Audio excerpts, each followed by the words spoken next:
Би ер нь хууль зүйн салбарт 32 жил ажилласан байна.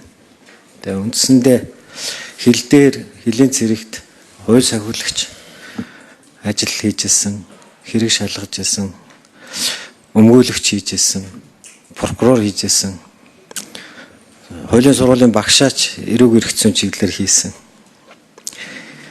Тэгээ сүүлийн 5 жилийн хугацаанд хууль тогтоох бодлого боловсруулах салбарын ажилд 2 дугаар ангид ингээд туслаад ажиллаж байна.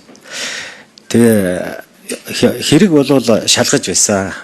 Тэгээ нэг хэрэг дээр одоо асуудалд орсон. За энэ хэргийн асуудал маань түр сая Сүхбаатар нэр дэвшигчээс ялгаатай нь ам нэвэл уушиг нэгээд ярих гэхээр яриулдаггүй.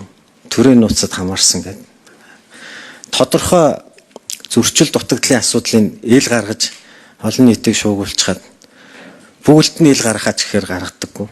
Ингээд энэ асуудал болсон. Гэхдээ үүнтэй холбоотой хууль зүйн хариуцлага бол хүлээхэд тухайн ажилд хайн ганцсан байна. Эрсдэлтэй нөхцөл байдлыг тооцоололгүйгээр асуудал үүсгэсэн байна гэсэн ийм дүгнэлт хүлээж аваад. Би бол хуульч хүн байж шүүхийн шийдвэрийг хүндлэх ёстой. Тэрэн дээр ямар нэгэн өөрийгөө зөвтгөж энэ юм ярихаас илүүтэйгээр тухайн асуудлыг хариуцлагаараа хариуцаад хариуцлага хүлээгээд дуусгачихсан. Одоо ямар нэгэн байдлаар энэ томилгоотой холбоотой асуудал шийдэхэд бол хууль зүйн асуудал бол багхгүй.